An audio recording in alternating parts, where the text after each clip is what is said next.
साथियों कैसे हैं आप सब लोग? आज एक इम्पोर्टेंट टॉपिक पर जो है चर्चा करेंगे। टॉपिक जो है जुड़ा हुआ है डाउरी हैरेसमेंट से। बेसिकली जब भी ये मुकदमे जो है होते हैं दर्ज, आपको बहुत पैनिक जो है कॉज़ होता है कि अब क्या होगा? पुलिस जो है गिरफ्तार कर लेगी, अब तो बच ही नहीं पाएँगे। देखिए ये इसलिए होता है, basically you are not aware about the process और आपको पैनिक जो है कॉज़ करती है परिस्थितियाँ। Ultimately you surrender before the situations और लगता है कि भई कुछ फ़ायदा नहीं है लड़ने में, अपन जो है सरेंडर करते हैं। देखो सरेंडर करना है या नहीं करना है ये आपका ऑप्शन है। और देखो हर आदमी चाहता है मुकदमे से फ्री होना एज़ सून एज़ पॉसिबल, क्योंकि उनकी अवधारणा क्या है कि काउंसिल तो कुछ भी कहेंगे पर हमको तो फटाफट जो है फ्री होना है। देखिए जब आप जल्दबाज़ी करते हैं, नुकसान क्या उठाना पड़ता है आपको कि जो लड़की है वो आपको और हैरेस करती है। वो आप पर और प्रेशर जो है माउंट करती है और उसका एक ही मकसद होता है कि आपको एक्सटॉर्ट किया जाए। जो मामला 5 लाख, 7 लाख, 10 लाख में सॉल्व हो सकता है इन टर्म ऑफ कंपनसेशन, उसमें आपको 40 लाख, 50 लाख, कई बार ऐसा भी देखा गया है कि करोड़ों तक आपको जो है पे करने पड़ते हैं। वो सिर्फ़ आपकी है जल्दबाज़ी या ऐसा बिहेवियर जिसमें आप शो कर रहे हैं पैनिक। तो अगर हम कानून समझ लेंगे और if we are totally able to understand with psychology of the case, तो हम ईज़िली जो है कॉन्टेस्ट भी कर पाएँगे विदाउट गेटिंग एनी वरी। देखिए जब भी मामला दर्ज होगा रिगार्डिंग डाउरी हैरेसमेंट, अमूमन सेक्शंस क्या है? 498 है आईपीसी, जो अभी क्या हो गया है 85 बीएनएस। दूसरा क्या है 406 आईपीसी, अभी क्या हो गया है 316 बीएनएस। तीसरा है 34 आईपीसी, अभी क्या हो गया ये सेक्शन 3 सब क्लॉज 5 बीएनएस। यहाँ सेक्शन लगेगा 3/4 डीपीएड। इनमें जो अधिकतम कारावास है वो 7 साल से कम है, तो गिरफ्तारी नहीं होगी। जजमेंट है अरनेश कुमार बनाम स्टेट ऑफ बिहार का। जजमेंट का डेट है 2 जुलाई 2014। क्लियर हो गया? और इसमें ये साफ-साफ कहा गया है 41 ए सीआरपीसी इम्पेरेटिव है, नोटिस नहीं दिया गया और गिरफ्तारी जो है मैकेनिकल है, जो एरिंग ऑफिसर से वो ज़िम्मेदार होंगे। क्लियर हो गया? तो कुल मिलाकर के गिरफ्तारी तो आपकी होगी नहीं और गिरफ्तार करने में पुलिस जो है आमदा हो रही है, फिर हमको जो है मूव करना है एंटीसिपेटरी में, पर वहाँ प्ली यही हमको जो है असर्ट करनी है कि 41 ए ऑफ सीआरपीसी इज़ मैंडेटरी, जो वर्तमान में हो गया धारा 35 सब क्लॉज 3 बीएनएसएस। हमें नोटिस नहीं दिया जा रहा है, हमें जो है अरेस्ट किया जा रहा है और पुलिस जो है चाहती है गिरफ्तार करना झूठे मामले में, तो वहाँ डेफिनिटली आपको हेल्प मिलेगी और कोर्ट डायरेक्शन देगा ही देगा to comply with guidelines of honourable supreme court verdict, जिसका नाम है अरनेश कुमार बनाम स्टेट ऑफ बिहार और जजमेंट का डेट है 2 जुलाई 2014। तो मैंने आपको बेसिक बातें जो है लिखा दी है to protect yourself from the illegal arrest.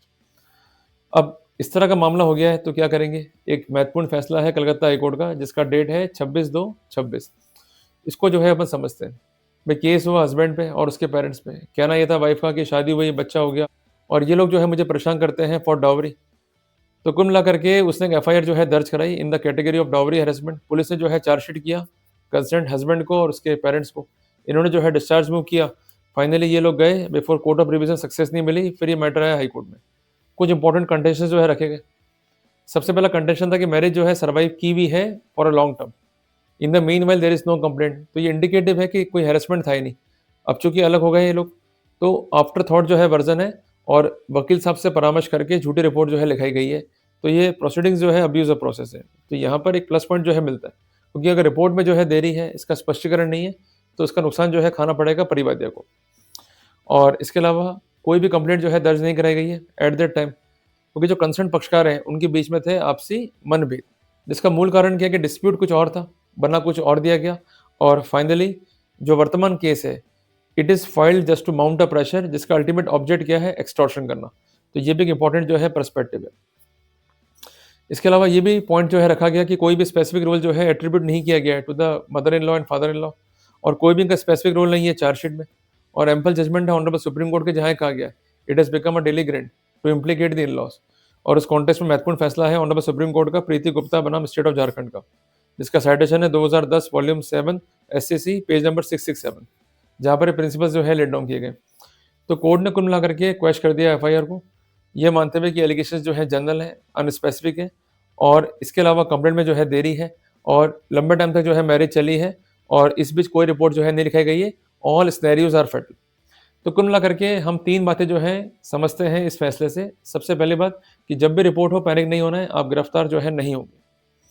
दूसरी बात, अपना ज्ञापन जो है सौंपें, सारे पॉइंट जो है अर्ज करें और आपके पक्ष में क्या-क्या एविडेंसेस हैं उसको जो है आप सबमिट करें और एविडेंस जो आप सबमिट करेंगे उसमें इनकंसिस्टेंसी नहीं होनी चाहिए और लैक ऑफ कोरबोरेशन नहीं होना चाहिए, ताकि आप जो है फ़ायदा ले सकें। तीसरी बात है कि डिस्पाइट ऑफ मेमोरेंडम पुलिस जो है करती है आपको चार्जशीट। तो ऐसे सिनेरियो में we could chalk out a case for the unfair investigation इस ग्राउंड पे कि हमने सारे पॉइंट जो है लिख के दिए, हमने एविडेंस भी दिए, evidences are consistent and apart from that there is corroboration. पर कंसर्न आईओ ने कंसिडर नहीं करा हमारे पक्ष को, तो हमें परजुरी जो है कॉज हुई है। तो इस पर्सपेक्टिव में भी हम अपना पक्ष जो है रख सकते हैं मजबूती के साथ। तो मेरा आग्रह बस आप सबसे ये है कि आप कई बार जल्दबाजी करते हैं कि हमें क्वेश्चनिंग लगाना है, डिस्चार्ज लगाना है। आप केस को रिव्यू नहीं करते हो, केस को अंडरस्टैंड करो कि केस में क्या स्ट्रेंथ है, जो एलिगेशंस हैं वो कितने स्पेसिफिक है, कितने नॉन स्पेसिफिक है, ताकि जब भी आप आर्गुमेंट करो आपका स्टैंड जो है इफेक्टिव रहे। अगर स्टैंड इफेक्टिव नहीं है, जल्दबाजी में जो है पिटिशन दाखिल कर दिया आपने, तो सफलता कैसे मिलेगी आपको? चलो उदाहरण के लिए आप क्वेश्चनिंग भी लगाते हो, तो आपको क्या शो करना पड़ेगा कि proceedings are abuse of process. अब आपके सारे के सारे ग्राउंड्स क्या हैं? फैक्चुअल तो हैं। अगर ग्राउंड्स फैक्चुअल हैं, कंट्रोवर्सी फैक्चुअल है, तो वहाँ पर आपको हेल्प नहीं मिलेगी, क्योंकि शर्त क्या है कि the process must be abuse of process. आपको ये शो करना पड़ेगा कि प्रोसेस जो है अब्यूज ऑफ प्रोसेस है। अगर हम ये शो ही नहीं कर पाए, तो हम सफल कैसे हो पाएंगे? जरा कॉमन सेंस लगाइएगा। और अगर हम आ रहे हैं डिस्चार्ज में, तो हमको ये शो करना होगा कि चार्जेस जो है दीज चार्जेस आर ग्राउंडलेस। तो उसके लिए हमें क्या बताना पड़ेगा कि जो इंग्रेडिएंट्स हैं उनका वॉलेशन जो है दिखाई नहीं दे रहा है। उदाहरण के लिए वाइफ कहती है कि साहब ये जो लड़की घर में रह रही है, इसने जो है क्रूरता कॉज करी। अब फैक्चुअल स्कोर क्या आता है फाइल पे कि ये लेडी जो है कॉन्क्यूबाइन है, क्लियर है, या महिला मित्र है कंसर्न हस्बैंड की, तो वो कवर नहीं हो रही 498 में। तो जो कंसेंट वॉयलेशंस हैं उसमें वो कवर नहीं होगी, तो चार्जेस क्या हो गए अपने आप में ग्राउंडलेस, तो उसका फायदा अपने को मिल जाएगा। तो हर एक पॉइंट का जो है महत्व है। यहाँ अपन एक एग्जाम्पल और भी लेते हैं। वाइफ कहती है कि साहब जो मेरी मदर इन लॉ है उसने जो है मुझे मारा पीटा या मुझे हैरेस किया, पर एलिगेशन जो है स्पेसिफिक नहीं है। तो कोर्ट क्या कहता है कि जहाँ एलिगेशन स्पेसिफिक नहीं है, तो ऐसे सिनेरियो में it could not form the basis for prosecution. तो अगेन चार्जेस क्या हो गए अपने ग्राउंडलेस, तो फायदा मिल जाएगा ना अपने को।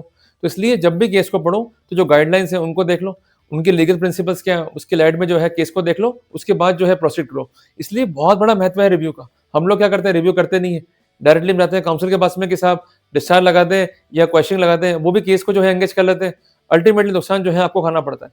हमेशा रिव्यू करो, जस्ट फाइंड आउट कि जो भी एलिगेशन है उनकी स्ट्रेंथ क्या है, उनका स्पेसिफिकेशन क्या है। अगर एलिगेशन स्पेसिफिक नहीं है, वो अपनी स्ट्रेंथ को जो है लूज कर रहे हैं, डेफिनेटली फायदा मिलेगा आपको। बट शर्त वही है कि आप प्रैक्टिकली जो है प्रोसीड करें। देखो वो जमाने गए पुराने कि फाइल दिया है, वकील साहब को जो है रुपया दिया है, और वकील साहब ने कह दिया कि वकील साहब आप देख लेना, हम लोग जो है जा रहे हैं, क्लियर है।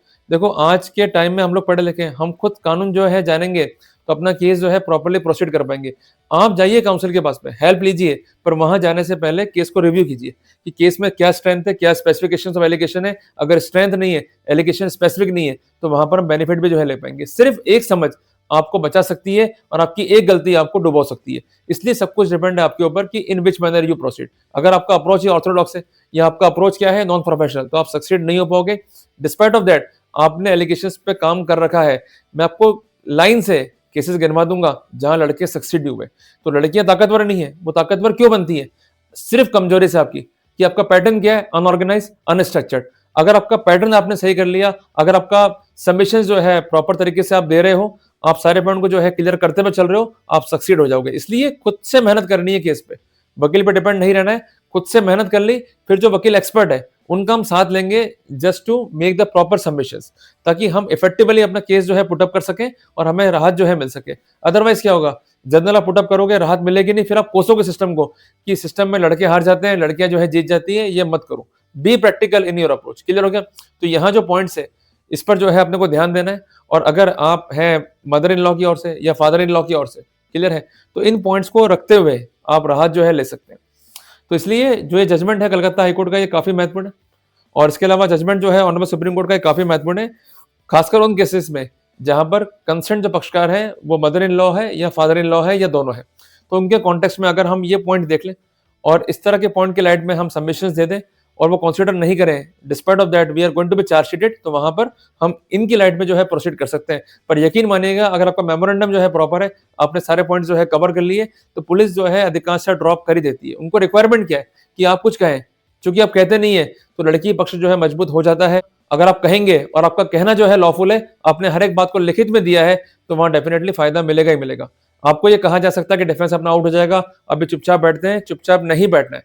एफआईआर है, एलिगेशंस है, just make the counter, but आपका काउंटर होना चाहिए specific, consistent and it must be full of corroboration. अगर वो नहीं होगा उस पैरामीटर में, तो नुकसान जो है अपने को खाना पड़ेगा।